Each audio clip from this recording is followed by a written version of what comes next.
7.4, we're going to analyze the effect of plant asset disposal. Speaking of disposal, okay, well, let's take a look at it. What happens when we dispose an asset? The question really becomes is, how does whatever we received, often I use the word consideration. What did we receive? What is the consideration? What did we receive? And we have to compare that to the final book value. When we do that, we have to update the depreciation for the asset up to the date of the disposal. So first, it's kind of written backwards. The first thing we're going to do when we dispose of an asset, the first thing we do is update the depreciation.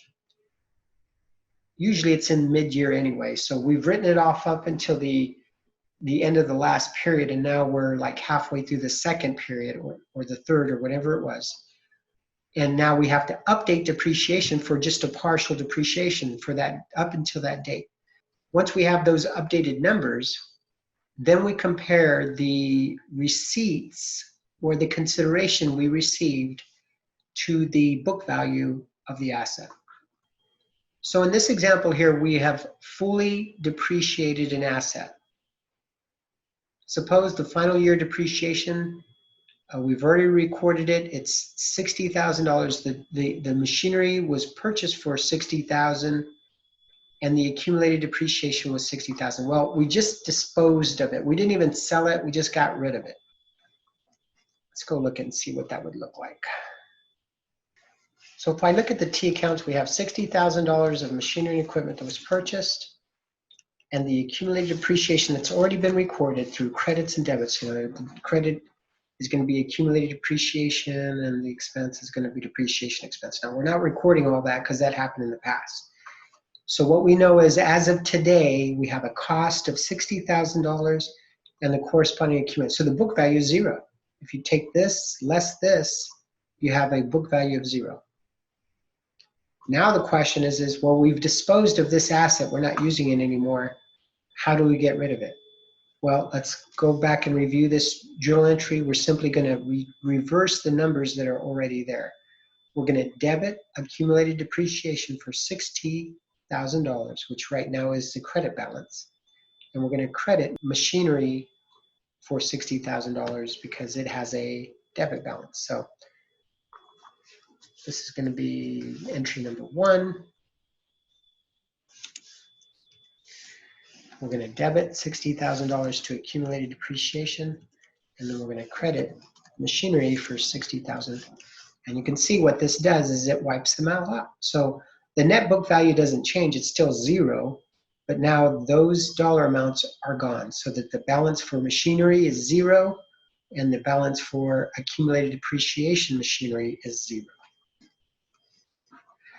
That is what happens when we dispose of an asset and there's no consideration. We just threw it away. Now, we could dispose of an asset that's not yet fully depreciated. We didn't sell it though. We just ended up throwing it away because it just didn't last as long as we had hoped. Okay, so FedEx has a piece of equipment that was purchased for $60,000. They are disposing of that piece of equipment, but it's not fully depreciated. They only have depreciated it up to $50,000. So those are the numbers that sit on the books. So we're going to have to get rid of these because we got rid of the piece of equipment. We're going to debit accumulated depreciation for the balance that's there. Right now there's $50,000. Let's get rid of it. The debit, that's going to wipe out this credit. That's going to turn into zero. We're also going to get rid of that piece of equipment. It had a debit balance of 60. There's a credit. Now that's wiped out to zero. But the problem is we've got a debit and we've got a credit. Now there's a difference here. The difference is how much? It's $10,000. We know that debits have to equal credits. And so we have a $60,000 credit and a $50,000, so we needed another $10,000 debit. Well, the reality is that we have a book value here that we're just throwing away. So that becomes a loss on the disposal So this is an expense. $10,000 is going to be written off as an expense. It's a debit. Expenses are debits. And we're going to lower our income for that year. Essentially, we threw it away. We had something that still had book value. The book value was $10,000 and we threw it away. That becomes a loss on disposal of equipment for $10,000. If we look at the journal entry, the debit is the loss on disposal of equipment for 10. So debit, debit, credit, debits equal credit. We are good to go. How about when we sell the plant assets? So the two first examples we've looked at, we simply disposed of the asset. There was no sale to it. In this example here, we actually sold it. And in this case, we're going to look at the sale and compare it to the book value to determine whether we have a gain or loss. But before we do that, as I previously mentioned, we have to update depreciation. Suppose FedEx sells equipment on September 30th, 2018 for $7,300 cash. The equipment costs $10,000 when purchased on January 1st, 2015, and has been depreciated using the straight line method. It has an estimated life of 10 years with no residual value. So the first thing we're going to do is update depreciation. Now, what do we know? Our fiscal year end, well, it doesn't tell us specifically. They should tell us, but it doesn't. But we can assume for now that the fiscal year end is December 31st. And they purchased it on January 1st, so they had their first year was a full years of depreciation. So what do we know? We bought it on January 1st of 15. So we had a full year's depreciation on the in 2015. That's 15, 16, 17. So we've recorded depreciation for 3 years. First thing we need to do is figure out what the annual depreciation is. Now to do that, we're going to take the cost minus the residual value and divide it by its useful life. Well, in this case, the cost was $10,000. It clearly states that there's no residual value. So it's simply $10,000. The useful life was 10 years. So we now know that the annual depreciation is equal to 10,000 divided by 10, which is $1,000. So every year we're writing it off $1,000. So in 2015, $1,000 was written off. 2016, so let's take a look at these T accounts and how they would look. We have the equipment. So we know the original cost was $10,000. That's going to be sitting on the books as $10,000. And then in every year, we've been crediting $1,000. So this occurred on 12/31/15, the first year. Another $1,000 was written off on 12/31/16. Another $1,000 was written off on 12/31/17. So that's where we're at. 10,000 over up and through year 3, we have 3,000 written off. So the book value, you can eyeball this. 10,000 minus the 3,000 is 7,000. However, we didn't sell it at year end. We sold it in the middle of the 4th year. So since it was sold on 9/30/18, we have to depreciate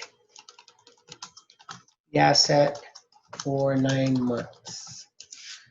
For the full year, it was for 9 months. So what are we going to do? We're going to take the annual depreciation, and we're going to multiply it by 9 divided by 12, 9 months out of 12 years. Well, the annual depreciation is $1,000. And 9/12, what does that equal to? That's like 3/4. So 1,000 So that's like 0.75. So 1,000 multiplied by 0.75 means that my final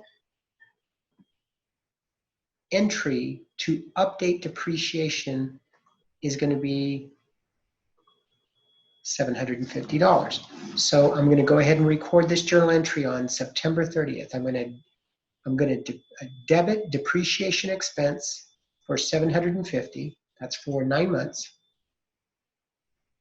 And I'm going to credit accumulated depreciation equipment for the same amount.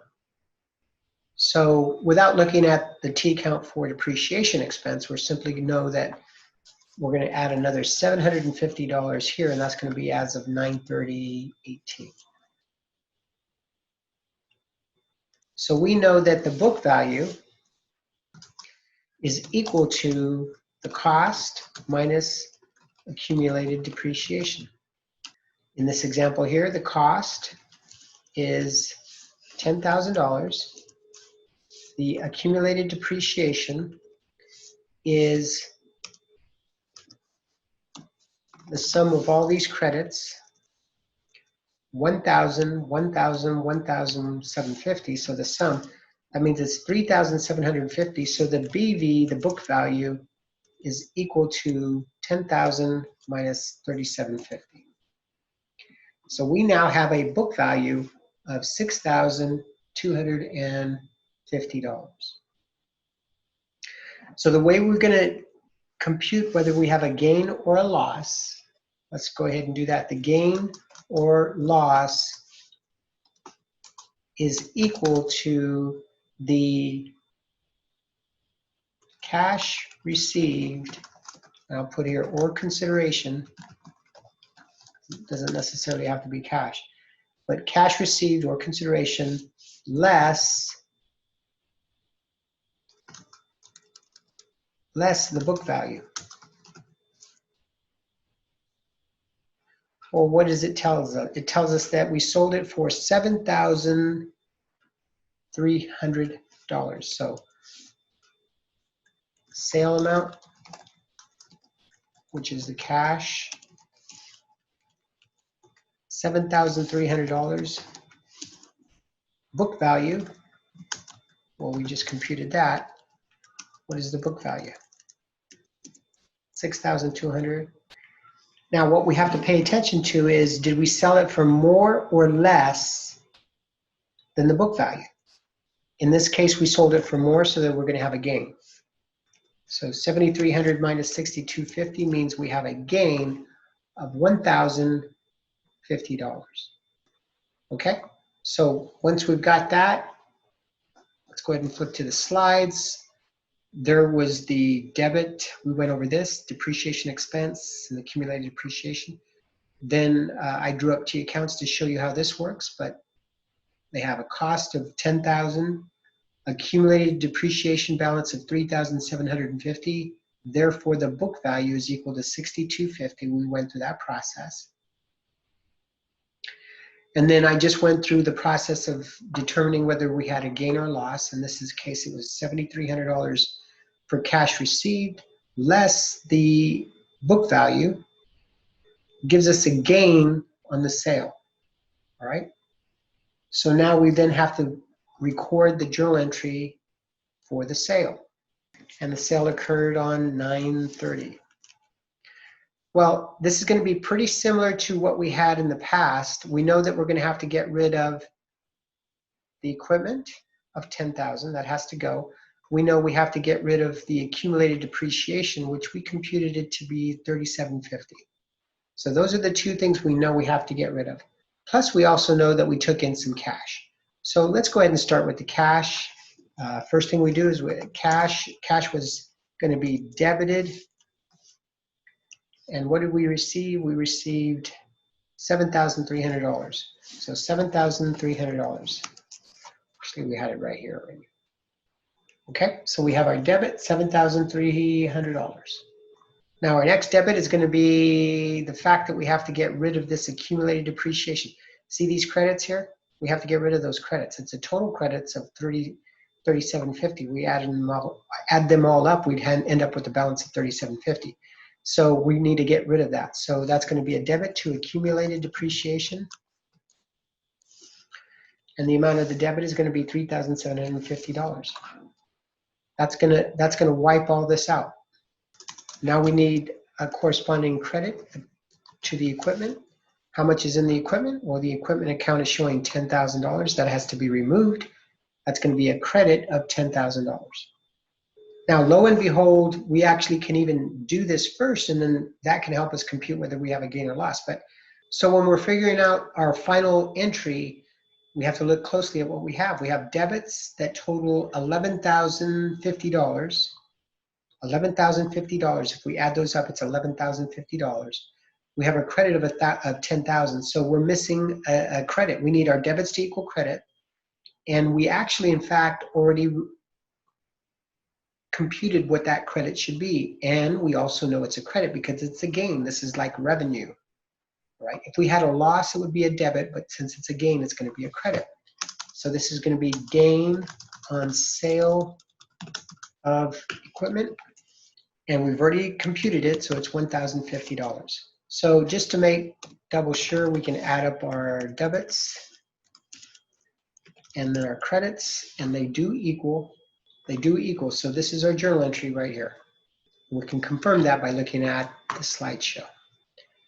We debited cash for $7,300. We debited accumulated depreciation equipment for $3,750. We credited equipment for $10,000. And finally, we're recognizing a gain on the sale of equipment, $1,050.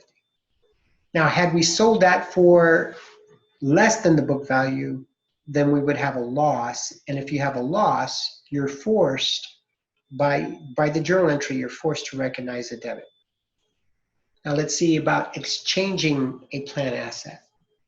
In some cases, a business will exchange a plan asset. They have an existing asset, and they will exchange it for the purchase of a new one. Just like when all of us go in and buy a new car, in many cases we trade in our old ones. So we're going to trade in an old asset for a new one. In this type of a transaction, this is a non-monetary exchange, and it will be based on the fair values of the assets involved. The differences between the fair values of the old and the new assets results in a gain or a loss. So let's take a look specifically at Papa John's. Assume Papa John's Pizza's old delivery car costs $9,000 with accumulated depreciation of $8,000. Papa John's trades the old delivery car for a new one with the fair market value of $15,000 and pays $10,000 of cash. So what we have is the old vehicle has $9,000 cost. So what we have is a $1,000 book value. And then we purchase a $15,000 vehicle with $10,000 cash and the trade-in. Now, if you can see this in your mind, we have a book value of $1,000 and we bought something for 15, we paid 10,000 cash. So we traded in something that has a book value of 1,000 and we got $5,000 of credit. We received more than the book value, so we have a gain on that. How much did we get? We got 5,000 with a book value of 1. That means we have a $4,000 gain. Now that's just looking at the numbers, but let's go look on how we're going to crunch this all up. So what I mentioned to you earlier is we have to first determine what is the book value. So we take the cost, which was the old car cost $9,000. $9,000. The accumulated depreciation is $8,000. So therefore, our book value is 9,000 minus 8. So that's the $1,000 that I mentioned to you earlier was the book value. So consideration, and that's why I mentioned the term consideration, because we didn't need any cash there. The consideration for the old truck was $5,000. Now, how do we get that? Well, we know that it cost the new truck. We know the new truck cost 15,000. We gave them 10,000 cash, and then they took that. So that difference is what we received consideration for. So consideration of the was 5,000. The book value of the old truck, $1,000. So now the consideration was greater than the book value, so we have a gain on the exchange of how much? 5,000 minus the 1, so that's $4,000. So now we have what we need to record the journal entry. So first of all, I guess we can pull up the T accounts. So looking at the impact using T accounts, we know that the old delivery car was at $9,000. That was the $9,000 debit. The accumulated depreciation was $8,000. Okay, so here's what we have. This is what we have on the books today. That's how we figured out that the book value is only $1,000, right? And when we're recording the entry for the exchange, we know that we have to get rid of these two, okay? So let's take a look at how this all works. So we'll go, I'm not gonna create the journal entry in a second, we'll just look. So we purchased a vehicle for $15,000. There's the debit delivery auto new for $15,000. So we'll go ahead and put this, put P for purchase, and that's the 15,000. We have a debit to accumulated depreciation to delivery, that's the 8,000. The reason why is because there's credit sitting here, that's the accumulated. So we're gonna go ahead and debit that. That's gonna be the P, that's the purchase. Oh, let's make it E, the exchange, yeah, E for exchange. So by getting rid of this old delivery truck, we got to get rid of the corresponding accumulated depreciation. That's the E, that's the debit. So we have the two debits, 15 and 8. Now we're going to have to get rid of the old cost of $9,000. Well, there's the old cost, it's right there. That's what we purchased it for originally, so we got to get rid of that. That's the E. And cash went out. We paid $10,000 cash. So let's recognize that $10,000 credit, that's E, that's part of the E transaction. And then, you know, if we add this up, we have $23,000 debits, and so far 19. So the difference between 23 and 19 is 4,000, which we already computed to be the gain, and that makes it a credit. So the 4,000. So we have a gain on the exchange of delivery, and that's $4,000. So this is the journal entry, 15, 8, 9, 10, and 4, and this is the impact to the T accounts. We can look at the T accounts for analyzing planned assets. These are just the dollar, these are just the categories. You can study those. We can also analyze T accounts. Suppose you started the year with buildings that cost $100,000. There's the beginning balance of $100,000. During the year, you bought another building for $150,000. So there's the debit, the cost of purchase of assets of $150,000. And at the end of the year, you're building with buildings that cost $180,000. So if I started off with 100 and I purchased 150, and I know I purchased 150, and then I ended up with the 180 balance, what was the cost of the buildings that you sold? Apparently we had sold some, because there's no way this could be. You would expect to see 100 plus 150, you would expect to see 250 here, but we definitely got rid of something. And so what we have to do is just figure out what the unknown variable is. So we'll take the 100, we'll add the 150, and then to figure out the difference between what should be and what is there, we'll just subtract 180. So we know that's 250 minus the 180. That means that's what left us. That's the $70,000. $70,000 is the cost of the assets sold.